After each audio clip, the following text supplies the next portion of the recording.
Action से नक्सलियों में खौफ। जी हां, 1 करोड़ से भी ज्यादा के 23 इनामी नक्सलियों ने सरेंडर कर दिया है। सरेंडर करने वालों में 8 हार्डकोर नक्सली भी शामिल हैं। 11 नक्सलियों पर 8-8 लाख रुपए का इनाम था और 4 नक्सलियों पर 5-5 लाख का इनाम। वहीं एक पर 3 लाख, 7 नक्सलियों पर 1-1 लाख का इनाम और पोडियम भीमा और लोकेश ने भी सरेंडर कर दिया है। तो 2012 में सुकमा के पहले कलेक्टर के अपहरण में भी ये शामिल था और बीजापुर के करेगुट्टा में नक्सलियों के खिलाफ इस साल शुरू किए गए सबसे बड़े नक्सल ऑपरेशन समेत बुरकापाल, कासारा, डब्बा मरका, कोटकपल्ली, पालचलमा मुठभेड़ में शामिल रहे हैं। तो ये बड़ी खबर आप तक पहुंचा रहे हैं। सुरक्षा बलों के एक्शन से नक्सली खौफ में नजर आ रहे हैं। कुल 23 नक्सलियों द्वारा आत्मसमर्पण किया जा रहा है। इसमें पीएलजीए की जो बटालियन थी उसमें सक्रिय 8 नक्सली हैं। उसके अतिरिक्त 15 अन्य नक्सली भी शामिल हैं जिन्होंने आज समाज की मुख्य धारा में वापस जुड़ने का निश्चय किया है। ये जो नक्सली हैं इनको भी चीज़ें धीरे धीरे समझ में आई कि नक्सल कोई विचारधारा नहीं है और जो नक्सलियों का मुख्य कार्य आजकल सिर्फ उगाही और लेवी वसूल करना रह गया है।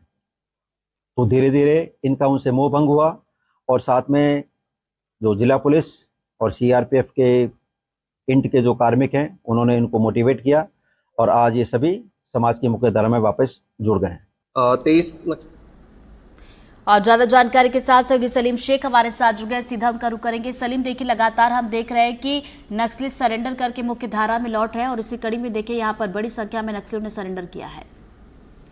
जी बिल्कुल, सुकमा पुलिस को एक बड़ी सफलता मिली है और नक्सल मोर्चे पर जो सफलता लगातार मिल रही है उसी का एक असर है कि अब माओवादी संगठन कमजोर होता जा रहा है और लगातार कमजोरी देखने को मिल रही है और जो निचले कैडर के नक्सली समर्पण कर रहे हैं साथ ही बड़े कैडर के नक्सली भी सरेंडर करते दिख रहे हैं। आज सुकमा पुलिस को 1 करोड़ 18 लाख के इनामी नक्सली सहित 23 नक्सलियों ने समर्पण कर दिया है। इसमें खास बात यह है कि आत्मसमर्पित नक्सलियों में 11 ऐसे नक्सली हैं जिन पर 8-8 लाख का इनाम था, 4 नक्सलियों पर 5-5 और 1 नक्सली पर 3 लाख का और 7 नक्सली ऐसे हैं जिन पर 1-1 लाख का इनाम था। तो कुल 1 करोड़ 18 लाख की ये राशि है। ये तो बड़ी राशि है और बड़े इनामी नक्सली है और सभी नक्सली पीएलजी बटालियन के हैं जो माओवादी संगठन के लिए एक अहम हिस्सा बताए जाते हैं और जो बड़ी बड़ी घटनाओं में शामिल रहे।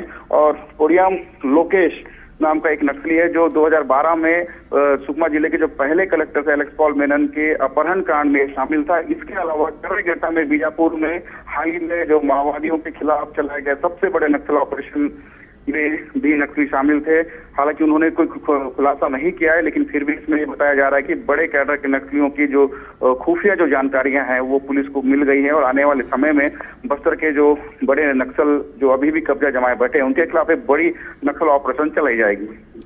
ये जिन नक्सलियों ने सरेंडर किया है ये कौन कौन सी बड़ी घटनाओं में शामिल है? और जैसा कि हम शुरुआत में जिक्र भी करते हैं, जब से हम साल की शुरुआत से देख रहे हैं कि बड़े बड़े कैडर के नक्सली भी सरेंडर कर रहे हैं। अगर इन नक्सलियों की बात की जाए तो क्या बड़े कैडर के नक्सली भी इसमें शामिल है?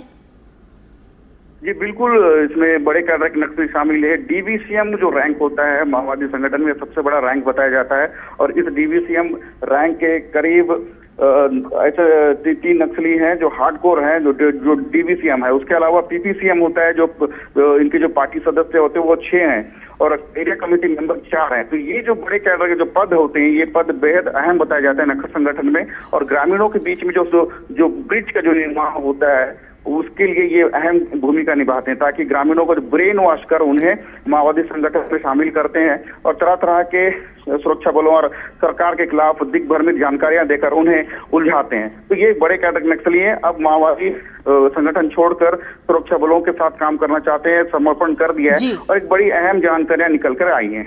चलिए, बहुत बहुत शुक्रिया सलीम आपका जानकारी के लिए।